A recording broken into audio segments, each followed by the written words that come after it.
दोस्तों इस बार मेरा बेटी का बर्थडे था। हम इस बार मेरा बेटी का बर्थडे ना अलग ही तरीके से करें। पर सबसे पहले आप लोग प्लीज़ मेरा चैनल को लाइक सब्सक्राइब कमेंट शेयर सब चीज़ कर दीजिए और मेरे को फीडबैक भी दीजिए। इस बार ना मेरा बेटी का बर्थडे हम आप लोगों को पार्ट पार्ट करके दिखा रहे हैं हम कैसे किए। हम ना बेटी का बर्थडे में इस बार चॉकलेट डिस्ट्रीब्यूट नहीं किए उसको फ्रेंड लोगों को भी।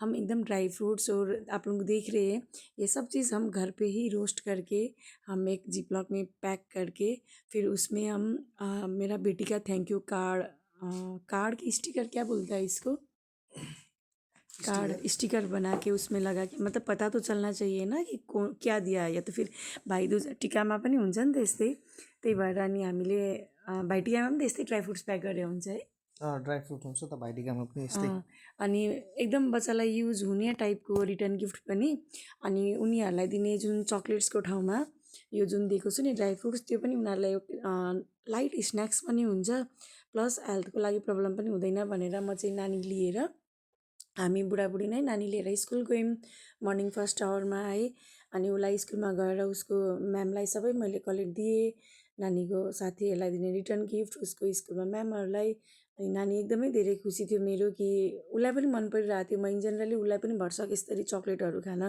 दिन अभोइडै गर्छु अभोइड भनेर पुरै त गर्न सकिँदैन अहिलेको बच्चाहरूलाई है अनि अब अरू साथीहरूले खाएको देखिसकेपछि उनीहरूलाई चाहिन्छ अनि म म्यामलाई उसको सबै थोक जिम्मा दिएर म मेरो दाजुभाउजूको घरमा गएँ सुशील दाजुभाउजूकोमा त्यहाँनिर भाइले सानो भाइको नाम तीर्थ होइन तीर्थ उसले यस्तो दामी कफी बनाएर दिएको थियो त्यो कफी खाइसकिसकेपछि हामी त्यहाँबाट गौशाला गयौँ बेलुका नानी स्कुलबाट घर आइसकेपछि अनि यो रोड हजुरलाई विराटनगरको गौशाला जाने बाटो हो है मेरो पनि लाइफको फर्स्ट जर्नी थियो गौशाला जाने म गएकै थिइनँ गौशाला अनि पर वहाँ पे ना बा कितना सारा गाय और हम तो इतना एक साथ देखे भी नहीं थे इतना सारा एक ही जगह पे और वहाँ पे मंदिर भी था मेरा बेटी मंदिर भी दर्शन की और वहाँ पे जाके गाई को हम लोग गुड़ दिए थे ना गाई गुड़ दिए थे अनि मैले र नानीलाई त त्यसरी धेरै दिन हामीलाई डर लाग्यो तर मेरो हस्बेन्डले त सबैलाई तपाईँले हातले खुवाएको हो हातले नै खुवाएको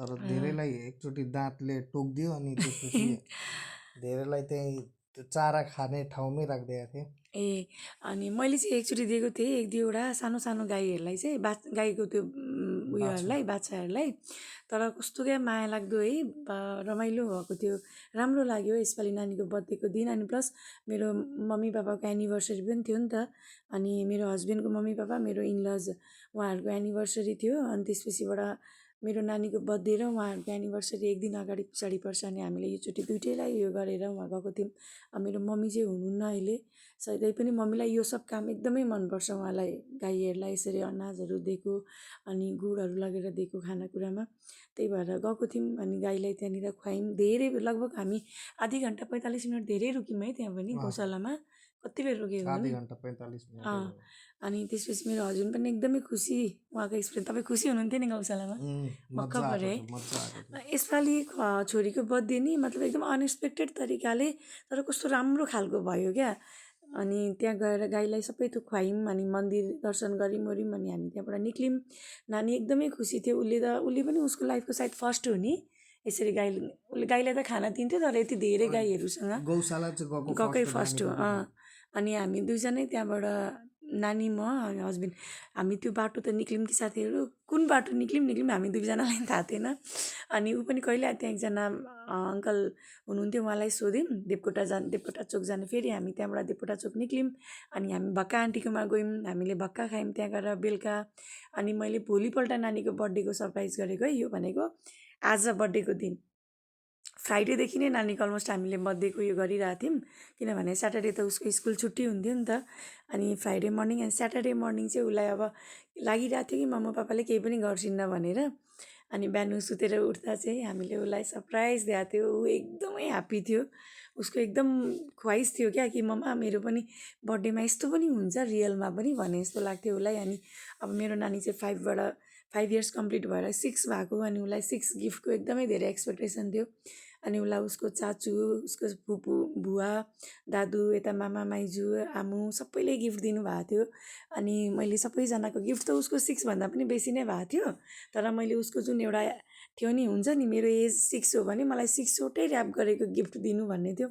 अनि त्यसरी नै गिफ्ट उसलाई राखिदिएर फ्लावरहरू साइड डेकोरेट गरिदिनु भनेको थिएँ। अनि उसलाई राखेर उसको सरप्राइज गरिदिएको थिएँ। म एकदमै खुसी थिइन्। बिहान उठ्दाखेरि उसको मतलब हुन्छ नि उसले सोच्दै नसोचेको खुसी मिलेको थियो। अनि हामीले चाहिँ उसलाई गिफ्टमा पनि हुन्छ नि एकदम युजफुल चिजहरू मात्रै दिएको थियो क्या। मतलब त्यो टोइज दिँदाखेरि पनि टोइज पनि एकदम एजुकेसनल उसलाई उसको पढाइसँगै रिलेटेड हुने खालको गिफ्टहरू नै दिइरहेको थियौँ। अनि उसको यति धेरै खुसी थियो, उसले मलाई हरेक time thank you mamma thank you papa गरे थियो। अनि मामा पापासँग ऊ एकदमै खुसी भएर उसलाई के गरौँ र कसो गरौँ भएको थियो। अनि मैले अब दिउँसोको पनि हाम्रो त प्रोग्राम छ नि भन्दाखेरि उसलाई ऊ एकदम सरप्राइज थियो क्या। अझै अब के गर्न बाँकी छ अझै भन्ने भएको थियो। अनि उसले आफ्नो गिफ्ट सबै पाइसकेपछि गएर आफ्नो लड्डु गोपाललाई प्रणाम गर्यो। अनि भगवान्मा सबैलाई हात जोडेर आएर चाहिँ मम्मा म अब पहिले नै गिफ्ट ओपन गर्छु है भन्दै उसले गिफ्ट ओपन गर्यो। उसले फर्स्ट गिफ्ट क्ले भेट्यो। अनि मैले उसलाई त्यो म क्ले हालिदिएको थिएँ। अनि त्यसपछि अर्को के थियो खेल्ने टोइजमा चाहिँ उसलाई बबल गन थियो होइन सायद नानीको गिफ्टमा बबल गन दिएको हालिदिएको थियौँ। अनि अरू चाहिँ म्याक्सिमम् त उसलाई उसको फुपूले हालिदिएको यो गिफ्टहरू। अनि सबै उसलाई चाहिने कामकै चिजहरू थियो, कलर क्रियोन अनि के अरे स्केच बुकहरू अनि ड्रइङ गर्ने। एउटा सामान चाहिँ युनिक छ, त्यो हामीले पनि हेर्नुपर्ने हुन्छ त्यो त मलाई पनि थाहा छैन, सबै अनलाइन बहिनीले उसको फुपूले हालेको बहिनीले हालिदिएको सामानहरू कति त चिज मैले पनि हेरेको छुइनँ। यो ड्रेस एउटा उसको चाचुले र दादुले हालिदिनु भएको हो, अर्को उसको मामा माइजू आमुले हालिदिएको हो। अनि त्यसपछिबाट यो किट उसको फुपूले नै राखिदिनु भएको। अनि लन्च बक्स अनि वाटर बोतल, अब नानीलाई विन्टर लाग्यो अनि हट एन्ड कोल्डवाला वाटर बोतल चाहिरहेको थियो, त्यो उसको पापाले ल्याइदिनु भएको हो लन्च बक्स र त्यो चाहिँ।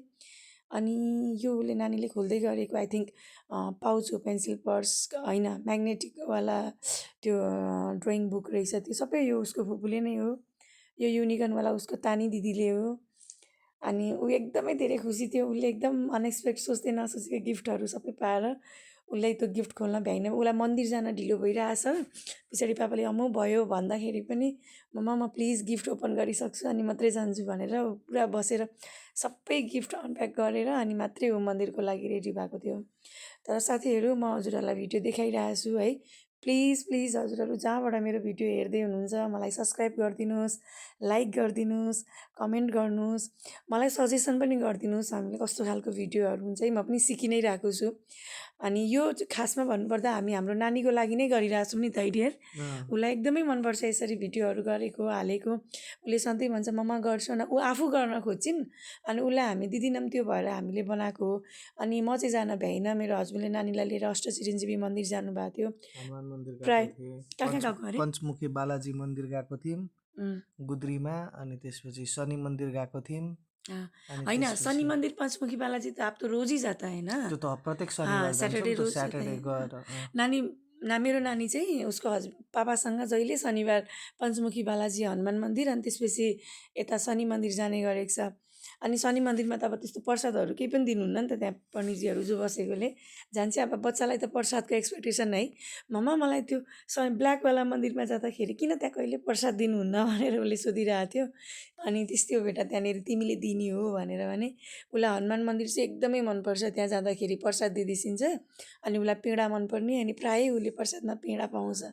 अनि नानीको बर्थडे हाम्रो बर्थडे एनिभर्सरीमा चाहिँ हामी प्रायः अष्टचिरञ्जीवी मन्दिर नै जान्छौँ, त्यहाँनिर एकदम चित्त बुझ्छ है हामीलाई, चित्त बुझ्दो पूजा पनि गराइदिन्छ अनि मजा पनि आउँछ, ढुक्क लाग्छ हामीलाई पनि। अनि नानी पनि त्यहाँ जान्छन्, उसलाई पनि राम्रो लाग्छ, मजाले पूजा गरिदिनुहुन्छ अनि प्रायः त्यहाँ जानलाई राम्रो लाग्छ। आज योचोटि चाहिँ नानीको बर्थडेको उसमा चाहिँ म जान भ्याइनँ किनभने घरमा सँगसँगै काम पनि गराएर हामीलाई निक्लिनु थियो। अनि म घरै थिएँ, ऊ र उसको पापा जानुभएको थियो। अनि अष्टचिरञ्जीवी मन्दिर गएर नानी र उसको पापा घर आउनुहुन्छ, मन्दिरमा मजाले उसलाई पाठहरू गरेर पूजा गरिदिनुहुन्छ। त्यसपछि साथीहरू हामी चाहिँ रेडी हुन्छौँ। म यहाँदेखि उता चाहिँ हजुरहरूलाई भन्दिनँ, हजुरहरूले आफै गेस गर्नु। यदि थाहा पाउनु छ भने प्लिज भोलि मेरो यसको नानीको बर्थडेको पार्ट 2 हेर्नुहोस् अनि हजुरहरूले थाहा पाउनुहुन्छ। तर पार्ट 2 हेर्नको लागि प्लिज च्यानललाई लाइक गरिदिनुहोस्, सब्सक्राइब गरिदिनुहोस् अनि पार्ट 2 पनि कन्टिन्यू गर्नुहोस् है त। हामी रेडी भएर निक्लियौँ। अब हामी जाँदा जाँदै बाटोमा तपाईँहरूले मेरो यदि भिडियो अरू पनि हेरिरहनु भएको छ भने थाहा पाउनुहुन्छ। हाम्रो धरान जाँदाखेरिको मिड स्टपेज कहाँ हो भन्ने कुरा थाहा पाउनु भयो होला। नानीले उसको पापालाई डान्स गराइरहेछ। यहाँदेखि यताको चाहिँ भोलि है त। Thank you for watching.